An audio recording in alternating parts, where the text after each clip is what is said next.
Hello everyone, this is Lesniak17 here and welcome to my first Minecraft video. After years of successful using on different worlds and servers, I have finally decided to release my favorite redstone project, a truly automatic brewing machine that can make 27 pieces of any type of a potion in just about 2 or 3 minutes. It is very tick sensitive and will most likely fail at some point on laggy servers and those with non-vanilla hopper item flow. I have designed the first basic concept of it in November 2017 and made first automated version in February 2019. Since then I have added several new modules.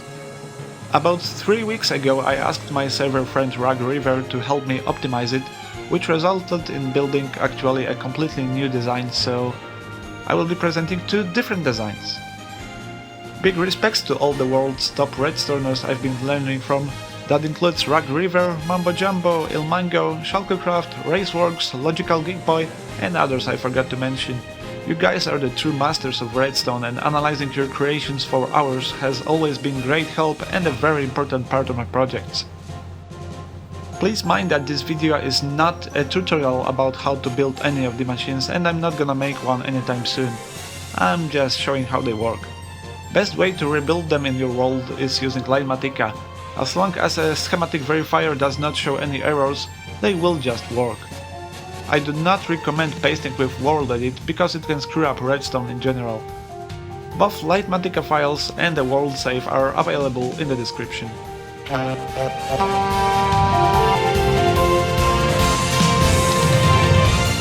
So, I am gonna start with the original project. There are 4 versions: Overground,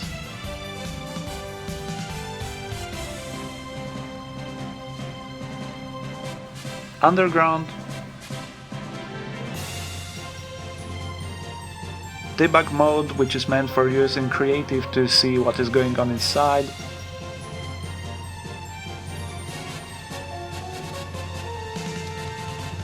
and the light version, which is basically a copy of Underground without the walls and with cheaper building blocks.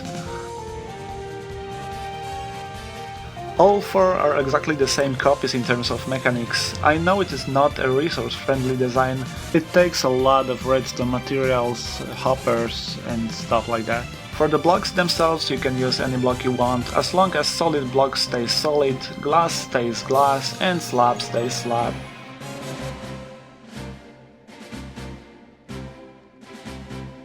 It can be powered in 4 different ways: one-time use token,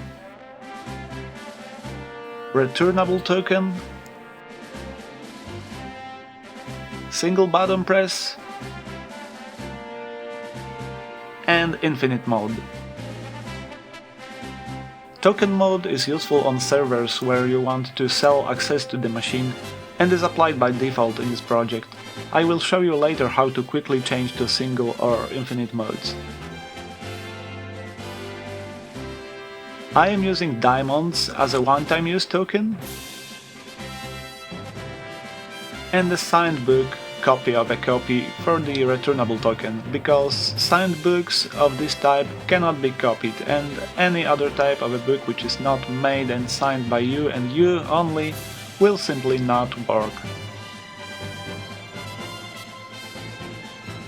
Returnable tokens are collected here,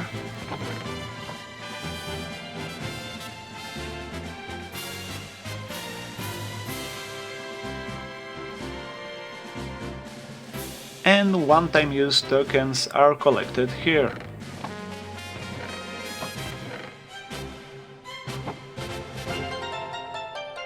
You can change the type of each token item to any stackable item you want, just replace the corresponding items from these hoppers.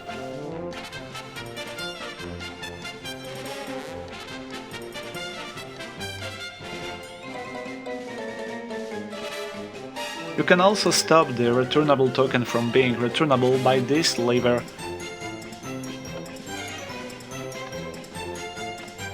They will get collected in that chest.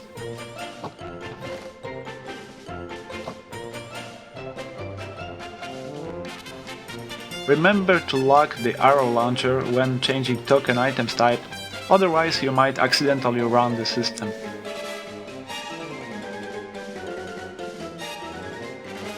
Any other type of an item which is put in the token input chest will simply be burned in lava. That's why it's a trap chest actually, so nothing happens before you close it if you accidentally put something else inside.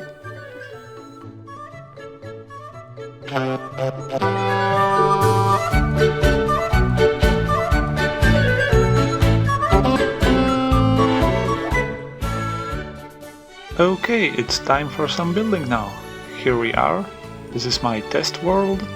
I have picked up some spot, loaded the schematic, set up the beacons and prepared all the resources.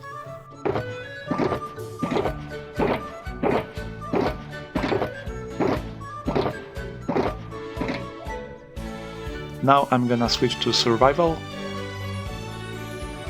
equip myself with some tools,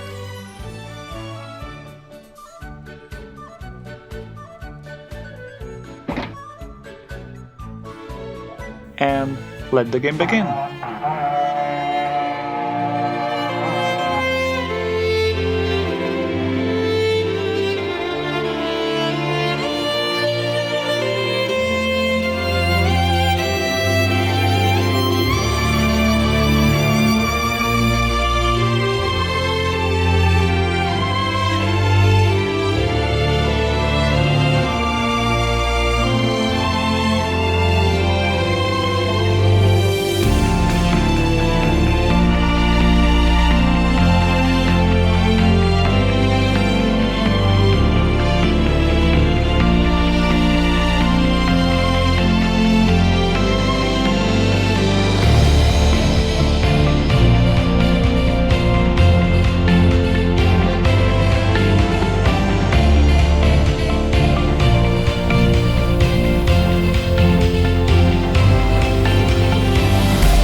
Alright, building complete. The schematic verifier can still show some warnings, but they should disappear as soon as we configure the system. For that, we need to set up chest minecarts,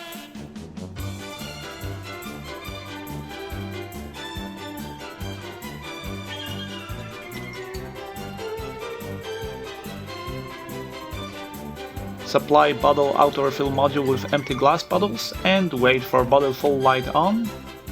Fill all the brewing stand fuel slots with blaze powder. By the way, I didn't make that automated on purpose because a stack of blaze powder is enough for a long time of brewing. Next, set item frames and restock potion ingredients.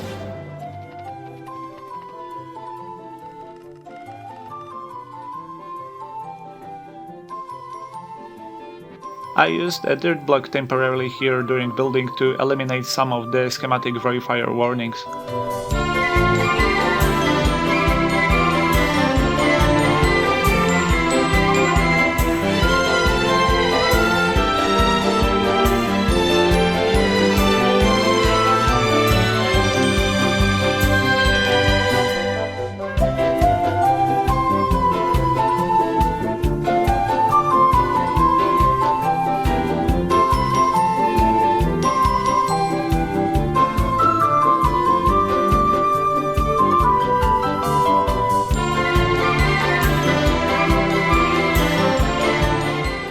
Now, the next steps I recommend to do only in the exact following order.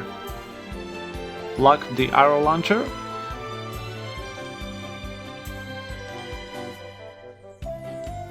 set up item sorters and hopper timers,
fill launch dispenser with arrows,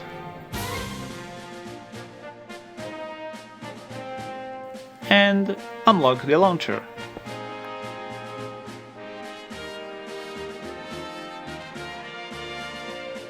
Okay, if everything went well, it is time for the final test. Pick up some potion recipe.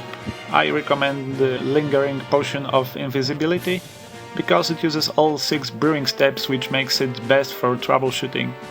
Remember to never use less than 2 ingredients and don't use recipes that don't exist or you will screw up the machine. To set an ingredient as active, flick a corresponding lever so that it points at the dropper. For our portion, we need netherwort, golden carrot, redstone dust,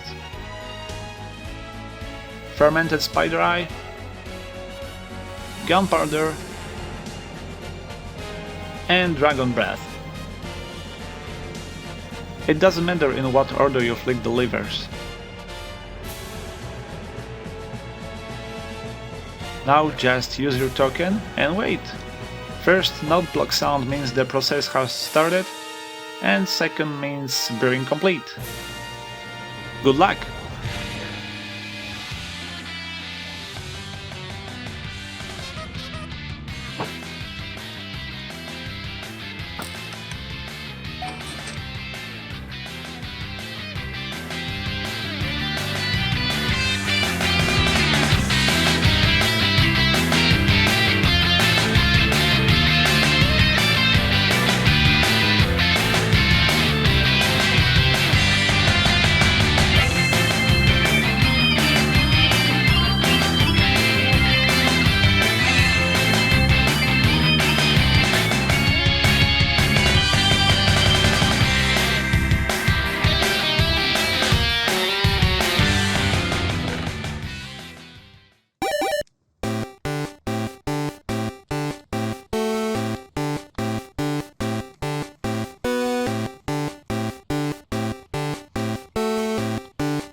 here we go, our potions are ready!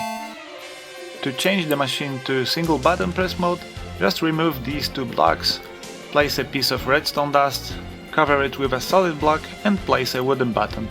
I recommend it to be strictly wooden button, not a stone one, because in early versions of the whole thing I have experienced many weird errors in the redstone heart of this baby. For infinite mode, use a lever instead of a button. The machine will keep repeating brewing cycle as long as the lever stays powered. If you want to, you can always get rid of the token module, it is not necessary for the system to work. For each brewing session you need at least 9 pieces of each ingredient. It can sometimes happen, especially when using infinite mode, that you forget to restock some of the ingredients and there will be less than 9 pieces inside. In such case, system will not detect a proper batch of potions being prepared and will spit out some unwanted output like water bottles, awkward or unfinished potions, or nothing at all. You will need to run system cleanup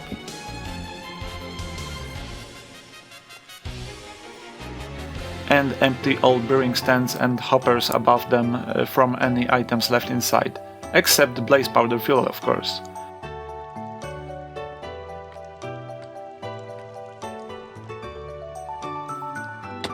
Then disable cleanup, go refill missing ingredients, and you should be good to continue brewing.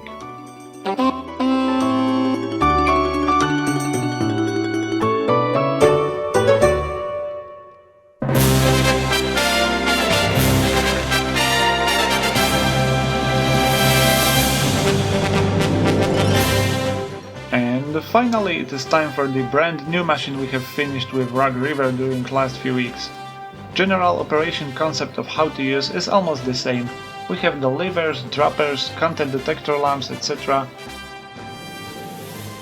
And for activation, tokens or button or infinite modes. There is no system indicator and no cleanup mode, it kind of cleans itself. But behind the scenes it's a completely different design. Cheaper, faster and just better. 2 versions so far, the raw project from Creative World and something to put it underground in some survival world. Like mentioned before, token module is optional, you can remove it anytime and stick to the button or infinite modes.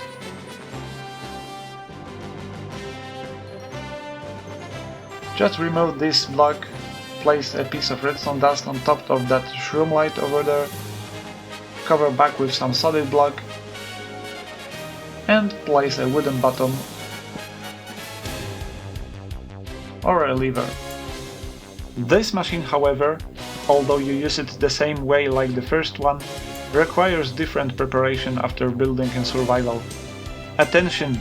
Remember to be facing west when rebuilding it. Do not try to rotate, flip or mirror anything, otherwise the rails will go crazy.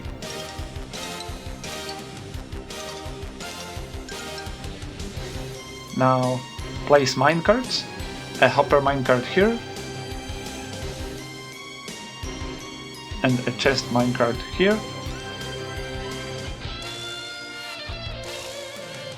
Set up turtle shells module like this.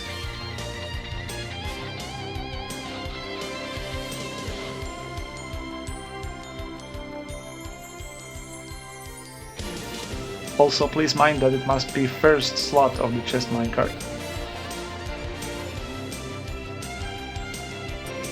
Then go supply bottle auto refill module with empty glass bottles and wait until it's finished.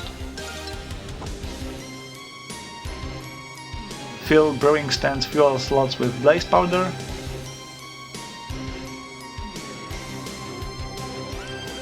Set item frames and restock potion ingredients. Now, next steps recommended only in exact following order. Lock the arrow launcher.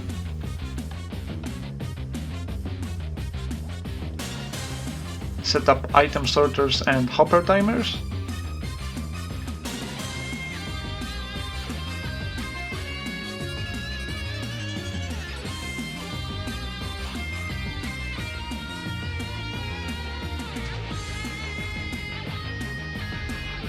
fill launch dispenser with arrows, and unlock the launcher.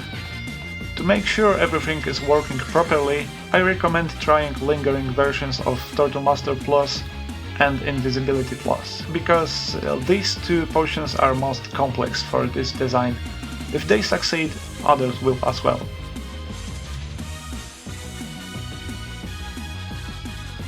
Select your potion recipe, set your ingredients. Remember that a lever pointing at the dropper means the ingredient is being used. And now use one of the tokens.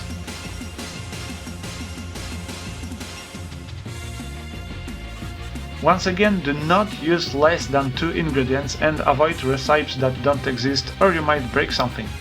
If you ever get any unexpected output, make sure all stands and hoppers above them are empty.